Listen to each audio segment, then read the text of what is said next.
Hello and welcome to Osteophysio YouTube channel. Today we're going to be talking about headaches.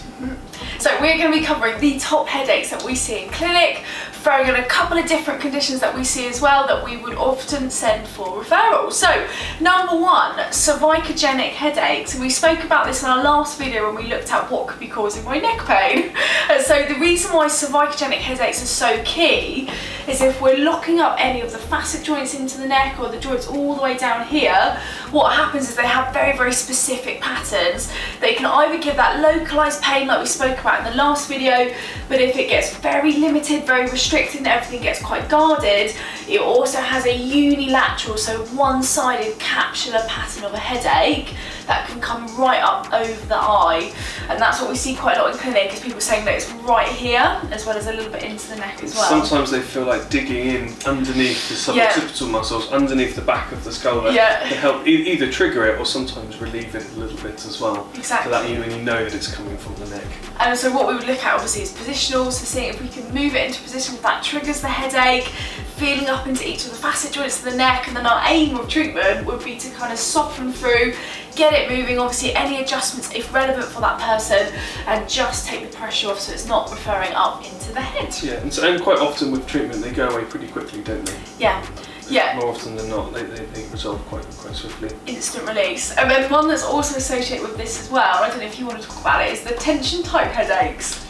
No, you go through that. So the tension type headaches is when the muscles around the neck and the shoulder, so very similar to cervicogenic, and you tend to find they tend to blend together, become chronically tight. And so the most common thing that people say is that they feel like they want to do this around the base of the head, so almost wanting to massage through the suboccipital muscles.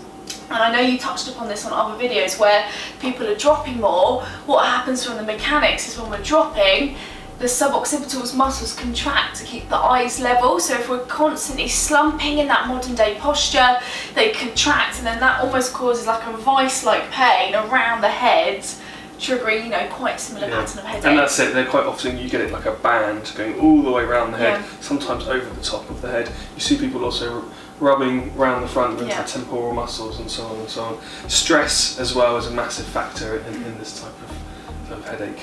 Yeah, and so you get it through temporals, you can also get it a little bit into the masseter as well as the suboccipital. So yes, it's that build-up of tightness in terms of the tension build-up from repetitive postures or abnormal positions, but we also get very similar muscle groups that tend to work together to help compensate for the movement, which moves us on very nicely to migraine. So with regards to cervicogenic headaches and tension type headaches, obviously there's a lot we can do.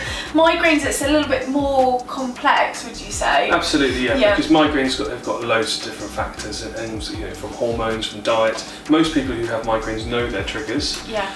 And what we find in clinic is people come in with migraines, and yes, they've got these other triggers, but invariably they've got a bit of a bad neck as well. And sometimes the neck is just enough to push them over the edge into getting a migraine. So actually managing the neck and making sure all of the structures around the head and the face are working properly can actually minimise the frequency and intensity of the migraines. And just from experience of how many hundreds and hundreds of people we've seen in clinic with migraines, like there's almost like, I wouldn't ever say like almost an instant relief of a migraine, because obviously there's lots of factors coming together, but just getting particularly the upper joints of the neck moving, absolutely lifesaver, because you can see this person is just moving and opening up through the neck so much better. So that's our role, I would say, as osteopaths, is kind of getting that all moving, relaxing. Plus, if someone's coming in and we're thinking potential migraines and they've not had it assessed properly, also our role is send them off and get it assessed properly, work out the triggers, work out what's going on,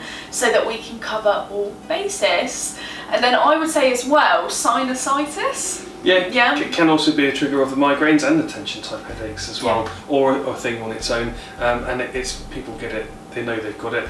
They have a cold invariably Yeah. as well, and they get a very achy face as much as anything. Yeah. So around the top of the brow, underneath the eyes, sometimes behind the eyes, and invariably a bit of a blocked up nose as well. Yeah. Yeah, and just that aching through the face. Feeling really groggy. Really groggy. So what we would look for in a case history, which is why as osteopaths we spend so much time doing the case history, is that you would look at recent upper respiratory tract infection, recent cold, if it's acute or chronic, you know, you're inflaming the lining of the sinuses. So like Oliver said, frontal, you've got here around into kind of the maxillary, then the mandibular, so you can actually get right the way down so much of that kind of deep ache and soreness. We have done a video on draining sinuses, and this is a treatment that we would do. Again, if there's any complications or it's persisting, we'd probably send them to an ears, nose and throat specialist just to work out that there's nothing else going on. For example, any polyps or anything else like that, particularly in the sinuses that are causing it to persist.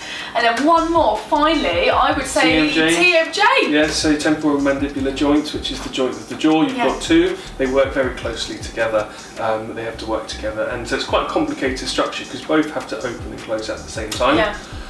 And any imbalance through those joints can start to cause a bit of a dysfunction around one side typically. You get that horrible ache, and you can see it. Most people say their jaws are clicking. So again, you'd want to look at what's going on here. Is there any complications? Do we need to see or investigate anything? Because obviously you've got a disc and surrounding structures around this area.